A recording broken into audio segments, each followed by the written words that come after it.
क्या कोई प्रेसिडेंट अपनी मर्जी से जब चाहे किसी भी देश पर टैरिफ लगा सकता है? यही वो बड़ा सवाल था जो सुप्रीम कोर्ट के एक बहुत ही ज़रूरी मामले के सेंटर में था। तो स्वागत है आपका, और आज हम इसी कानूनी लड़ाई और इसके हैरान कर देने वाले मोड़ को समझने वाले हैं। चलिए इस पूरी कहानी की तह तक चलते हैं। तो आखिर ये मामला इतना बड़ा कैसे? राष्ट्रपति और सुप्रीम कोर्ट आमने सामने क्यों आ गए? चलिए सीधे फैसले पर कूदने से पहले ये समझते हैं कि इस सब की शुरुआत आखिर हुई कहाँ से थी। तो ये सब शुरू होता है 1977 के एक कानून से, जिसे कहते हैं international emergency economic powers act, या शॉर्ट में IEEPA।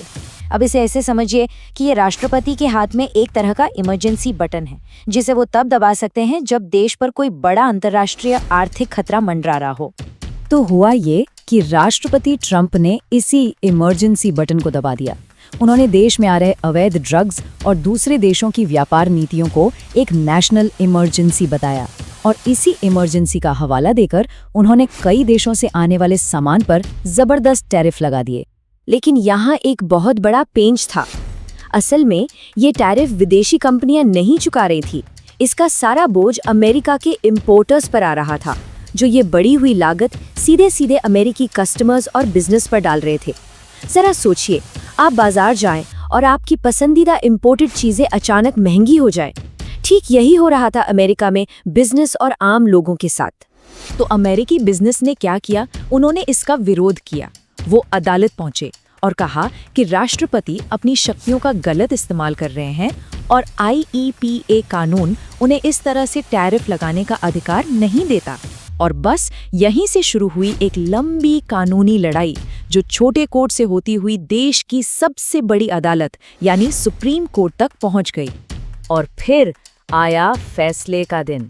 सुप्रीम कोर्ट ने 6-3 के एक बड़े बहुमत के साथ राष्ट्रपति के खिलाफ अपना फैसला सुनाया। मतलब अदालत ने साफ साफ कह दिया, टैरिफ लगाना कांग्रेस का काम है, राष्ट्रपति का नहीं। उनका मानना था कि IEPA कानून राष्ट्रपति को ये शक्ति देता ही नहीं है। वहीं दूसरी तरफ जो 3 जज सहमत नहीं थे, उनका कहना था कि राष्ट्रपति अपनी इमरजेंसी पावर के अंदर ही काम कर रहे थे।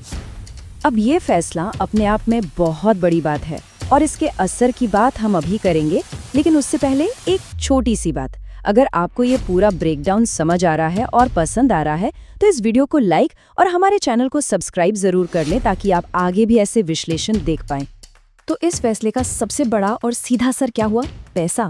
अमेरिकी सरकार को अब वसूले गए टैरिफ में से 89 से 130 बिलियन डॉलर के बीच की भारी भरकम रकम वापस करनी पड़ सकती है। जी हाँ, बिलियन डॉलर्स। लेकिन मामला सिर्फ पैसे का नहीं था। ये फैसला शक्तियों के बंटवारे पर एक बहुत बड़ा स्टेटमेंट था। ये इस बात को पुख्ता करता है कि सरकार के अलग अलग अंगों की अपनी एक सीमा है। ये एक तरह से कांग्रेस को याद दिलाता है कि देश की आर्थिक नीतियों की चाबी उसी के पास है, राष्ट्रपति के पास नहीं। और इस पर राष्ट्रपति ट्रंप का रिएक्शन वो भी काफी तेज था।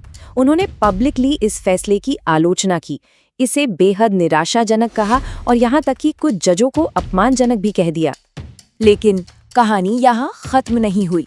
जब सबको लगा कि मामला सुलझ गया है, तभी एक नया और ज्यादा नाटकीय मोड़ आया।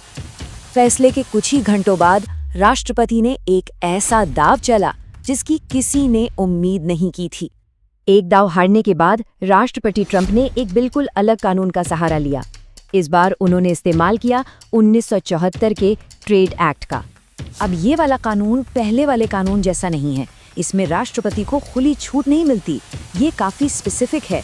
ये राष्ट्रपति को सिर्फ कुछ खास हालातों में बहुत ही सीमित समय के लिए टैरिफ लगाने की इजाजत देता है, जैसे कि 150 दिनों के लिए ज्यादा से ज्यादा 15% का टैरिफ।